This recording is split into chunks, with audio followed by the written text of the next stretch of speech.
как из шерстинок древнего руна, сваляли войлок, пробуя словами поведать, какова она, степнячка, что обласкана ветрами. И ладный стан, и соколиный взор, и память крови топотом тарпанов сложились в ней в таинственный узор, чуть горький, словно аромат ювшана. Она хранит в себе огонь костра и словно ждет родного из похода. Рассветная Чулпан, ее сестра, как ясный свет наперекор невзгодам. А в сердце стойких луналиких дев любовь, как нежный стебель ковыля, и льется по степи ее напев, и маки дарит ей в ответ земля. Ей подпевает в небе высоко беспечный жаворонок птица Бустурхай.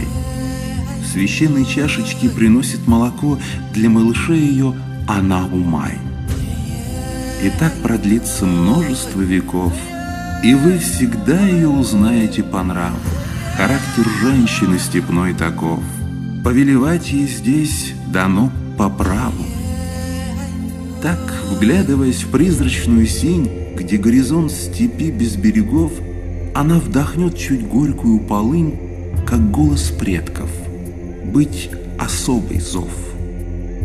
Пусть золото колосьев, небо стяг, столпы истории с древнейшими тамгами, два моря и великий Четырдак хранят ее, любимую ветрами.